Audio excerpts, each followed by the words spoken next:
택시기사가 만취한 승객에게 무차별적으로 폭행당하는 영상이 공개되면서 택시기사의 안전 문제가 부각되고 있습니다. 도내모 대학에서 후배 신입생들에게 과도한 수칙을 강요하고 있다는 내용의 사회관계망 서비스에서 유포됐지만 허위 사실로 드러나 작성자가 수사를 받게 될 처지에 놓였습니다. 현대차 전주공장 노조가 4천여 노동자 가운데 절반가량이 유휴 인력이 될 가능성이 높아지고 있다며 미국 현지 생산 예정인 픽업 트럭의 전주 배정을 촉구했습니다. 안녕하십니까. 전주 MBC 뉴스데스크입니다. 지난주 경기도에서 60대 남성이 택시기사 귀를 물어뜯는 사건이 있었는데요. 비슷한 일이 전주에서 또 발생했습니다. 이번에는 만취한 30대가 별다른 이유도 없이 택시기사를 무차별 폭행했습니다. 박연선 기자입니다. 지난 10일 새벽 2시쯤 전북 전주시의 한 유흥가. 한 남성이 택시를 세우더니 비틀거리며 뒷좌석에 올라탑니다. 10여 분을 달려 목적지에 가까워진 순간 뒷좌석에서 잠이 깬 남성이 갑자기 택시기사의 목덜미를 움켜잡고는 사정없이 얼굴과 머리를 때리기 시작합니다.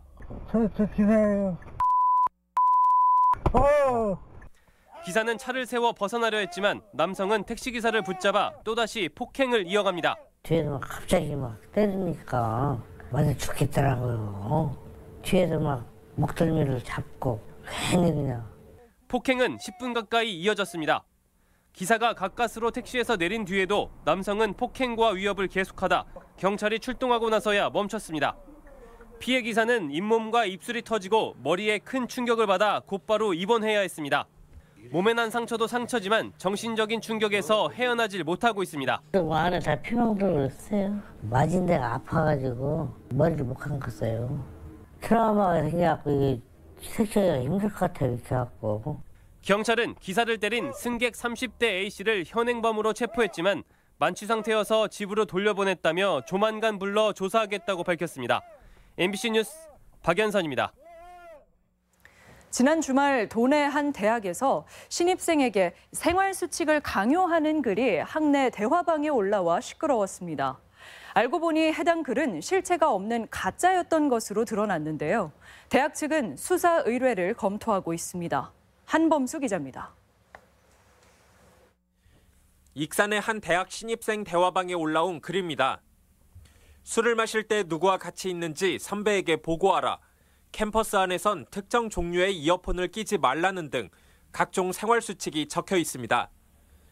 글 내용이 사회관계망 서비스를 통해 번지면서 논란이 일었지만 정작 재학생들은 어리둥절한 반응입니다. 연락처 이런 거 올라온 적 한 번도 본 적이 없어서. 주변에서 좀 경험을 했거나 이런 친구들이 있나요? 아니요. 문제가 된 게시글은 조작됐을 가능성이 큽니다. 전주의 한 대학 신입생 대화방에도 문구 하나까지 똑같은 글이 올라온 적이 있습니다. 심지어 두 글을 작성한 사람 역시 김모 씨로 동일인입니다. 저희 학교에 그 단톡방에 올렸던 내용을 똑같이 올린 내용이 발견이 됐거든요. 그쪽 대학 사람을 사칭을 하고 3년 전 경기도의 한 대학에서 논란이 된 폭로글을 인터넷에서 긁어와 마치 새로운 사실인 양 퍼뜨린 겁니다. 대학 측은 학교의 명예가 실추됐다며 게시글을 올린 김 씨를 업무방해 혐의로 고발할지 검토하고 있습니다. 타 대학에서 이런 일도 있고 허위 글도 나오고 있으니까 자제해달라고 학생들한테 좀 자기 자체적으로라도 조치를 취할 예정입니다. 김 씨는 현재 대화방을 나간 상태, 실제 재학생이었는지 어떤 의도로 게시물을 올렸는지 파악되지 않고 있습니다. MBC 뉴스 한범수입니다. 전북 출신인 정세균 총리 후보자가 국회 인준이라는 난관을 넘었습니다. 내일부터 총리 업무를 수행할 것으로 보이는데 전북 현안 해결에 탄력이 기대됩니다. 보도에 강동엽 기자입니다. 전북 출신 7번째 총리 탄생을 눈앞에 두게 됐습니다. 정세균 후보자의 총리 임명 동의안을 민주당과 소수정당 연합인 4플러스 협의체가 공조에 가결시킨 겁니다. 국무총리 정세균 임명 동의안은 가결되었음을 선포합니다. 다행히 임명 반대를 외쳐온 자유한국당의 무제한 토론이 없어 처리는 순조롭게 진행됐습니다. 긴장감 속에 표결 전 민주평화당과 대한신당 등 야당들의 손을 내밀었던 정 후보자도 한시름 놓게 됐습니다. 문재인 대통령은 내일 정 후보자에게 임명장을 수여할 것으로 예상돼 곧바로 총리 업무 수행에 돌입할 것으로 보입니다. 고향 전북에서 정치 인생을 시작한 정 후보자는 국회의장에 이어 국무총리라는 헌정사의 새로운 이정표를 세우게 됐습니다. 반가운 소식이 전해지자 전라북도와 지역 정치권도 반색했습니다. 그동안 정 후보자가 온화한 성품과 폭넓은 인맥으로 전북 현안 사업에 앞장섰기 때문입니다. 지역에 대해서 그 누구보다도 잘 알고 계시기 때문에 전북목 찾기 이런 부분에 있어서 한층 탄력을 받을 것으로. 사실상 국정 운영의 2인자가 되면서 정세균 총리가 전북과 어떻게 상생을 이뤄나갈지 관심입니다. MBC 뉴스 강동엽입니다. 최근 단행된 검찰 인사로 전주지방검찰청장의 첫 여성 수장이 탄생했습니다. 하지만 이번 인사가 법무부와 검찰 간 갈등의 연장선상에서 이뤄지다 보니 신임 검사장은 취임 첫날 극도로 말을 아꼈습니다. 조수영 기자입니다. 노정현 전주지검장은 취임 첫 일성으로 검찰 개혁을 꺼내들었습니다. 최근 검찰 개혁을 요구하는 국민의 목소리가 높습니다. 지혜와 힘을 모아 진정으로 국민을 위한 검찰의 역할이 무엇인지. 총선을 앞둔 만큼 엄정한 대응도 주문했습니다. 민의를 왜곡하는 금품 선거, 거짓말 선거, 공무원의 선거 개입 등 선거 범죄에 대하여는 단호히. 노 검사장은 대검찰청에서 주요 사건의 공소 유지를 담당하는 공판 송무부장을 역임한 인물. 세 번째 여성 검사장으로 윤석열 총장 체제에서 핵심 요직을 맡았지만 조국 전 장관 일가 수사로 촉발된 검찰과 법무부 간 갈등에 반년도 안 돼 자리를 옮겼습니다. 하지만 노 검사장은 공직자는 그저 열심히 일하는 게 소임이라며 인사에 대한 언급 자체가 부적절하고 과장된 측면이 있다고도 밝혔습니다.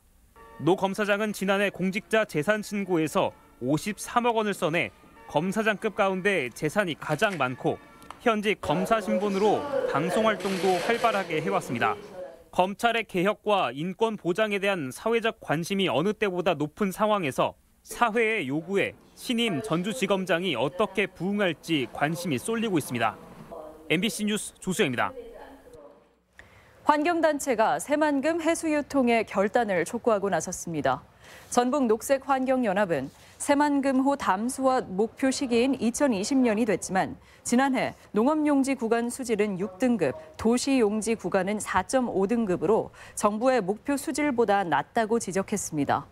수질 개선 사업의 예측이 빗나간 만큼 담수화 정책을 포기하고 사업 전반에 대한 감사와 엄중 문책이 뒤따라야 한다고 주장했습니다.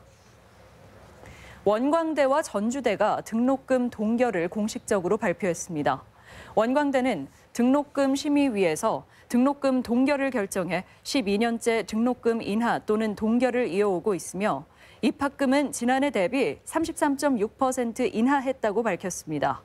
전주대는 올 입학금을 33.3% 인하하고 수업료는 6년 연속 동결된 금액으로 확정하면서 전반적으로 등록금 인하 효과가 발생했다고 설명했습니다. 현대차 전주 공장의 물량 부족 사태가 심상치 않습니다. 노동조합이 미국 현지 공장 생산 예정인 픽업 트럭 물량의 배정까지 촉구하고 나섰는데요. 현 상태로는 어려운 시장 상황을 헤쳐나가기 어렵다는 판단 때문입니다. 유룡 기자입니다. 현대차 전주공장 노조가 픽업 트럭 배정을 강도 높게 요구했습니다. 작년 8월 단체 교섭에서 위기 극복 방안으로 특화 차종 개발을 전주에서 추진하기로 했다며 조속한 합의 이행을 촉구한 겁니다. 픽업 트럭 신차는 합의서대로 반드시 전주공장에서 생산할 수 있도록 해야 합니다. 노조가 이처럼 신차를 요구하고 나선 것은 기존 트럭의 주문량 부족으로 조합원 4,300명 가운데 절반이 유휴 인력이 되고 있기 때문 컨베이어 중간중간 물량을 빼내는 방식으로 생산량 조절을 하고 있지만 지난해 300여 명이 기아차 등 다른 공장으로 전출되기도 했습니다. 전주 공장은 상용차 특화 공장이지만 현재 소형 트럭인 포터를 제외한 중대형 화물차와 버스만을 생산하고 있습니다. 울산 공장이 연간 10만 대 포터를 생산하면서 전주 공장 물량을 잠식했다는 불만까지 터져 나오는 상황입니다. 현대차 그룹이 승용차 중심이다 보니까 경영진들의 마인드가 상용차에 대해서는 연구개발 투자나 이런 분들이 굉장히 미흡합니다. 공장 측은 그러나 픽업 트럭은 미국 엘라베마 현지 공장 생산 모델로 생산 계획이 없다는 입장. 대신 내년쯤 수소 트럭 양산 체제에 들어가면 고용이 안정될 것이라고 설명합니다. 수소차 분야에서는 저희가 다른 경쟁사들보다 앞서 있기 때문에 이번에 수소차를 개발하면서 처음으로 유럽도 진출을 했고 미국 시장도 진출을 할 걸로 지금 예정이 되어 있습니다. 2014년 6만 9천 대로 정점을 찍은 뒤 해마다 생산량이 줄어 올해는 4만 대 수준에 그칠 가능성이 높은 상황. 지역 경제에서 차지하는 비중이 높은 만큼 전주 공장 물량 확대는 시급한 과제가 되고 있습니다. MBC 뉴스 유리용입니다. 전라북도는 오늘 도청 접견실에서 중국의 세계적인 공구회사 맥스파워와 200억 원 규모의 투자 협약을 맺었습니다. 맥스파워는 군산 제2국가산업단지 6,600여 제곱미터의 땅에 이달 말 생산 공장을 착공할 예정이며 완공하면 150여 개의 일자리가 창출될 것으로 예상됩니다. 도내 금형산업 경쟁력 강화를 위한 완주 금형시험생산지원센터가 완주 테크노밸리 산업단지에 들어섰습니다.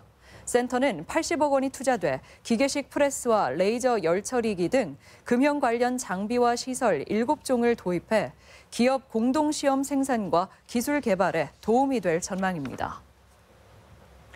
올해 16개 학교가 추가되면서 도내 혁신학교가 모두 111개 학교로 늘었습니다. 전라북도 교육청에 따르면 익산 맑은샘 유치원을 비롯해 임실초, 장계중 등 모두 16개 학교가 신규 혁신학교로 지정돼 전체 학교의 8.6%인 111개 학교가 혁신학교로 운영됩니다. 혁신학교는 교육과정과 수업, 평가와 관련한 학사 운영이 자율적이고 미래지향적으로 이뤄지며 참여와 소통을 중시합니다. 사학 비리로 관선 이사장이 파견된 완산중학교 교장이 새로 임명돼 정상화의 속도를 낼지 주목됩니다. 학교 법인 완산학원법은 신규 교장의 도내 모 중학교에 재직 중인 이동백 교사를 발령했다고 밝혔습니다.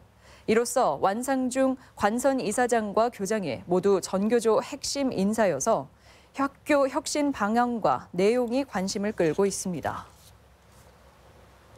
전주지검 형사 2부는 최근 8개월 동안 폭력 조직에 신규 가입한 조직원과 간부급 조직원 등 17명을 폭력 행위 등 처벌에 관한 법률 위반 혐의로 구속 기소하고 7명을 불구속 기소했습니다. 검찰은 지난해 3월까지 도내 폭력 조직들이 수사기관에 적발되면서 세력이 크게 약화됐지만 이들이 신규 조직원을 모으며 재건을 도모했다고 밝혔습니다. 지난 3일에 개관한 국립익산박물관에 주말과 휴일 동안 4만 명이 다녀가 백제 문화의 새로운 가능성을 제시했습니다. 국립익산박물관에는 왕궁과 미륵사지에서 출토된 보물 등 3천여 점을 비롯해 103년 만에 일반인에게 공개된 쌍릉 목관 등 백제를 대표하는 전시품들이 전시돼 4만여 관람객들의 큰 관심을 끌었습니다. 담배 필터 생산업체 현대필터산업 노동자가 성희롱을 당했다는 주장이 제기됐습니다. 전국금속노조 전북지부는 오늘 지난해 7월 사측 관리자가 여성조합원의 남편이 운영하는 가게에 허위 사실을 담은 쪽지를 남겼다고 규탄했습니다. 전북권 뉴스였습니다.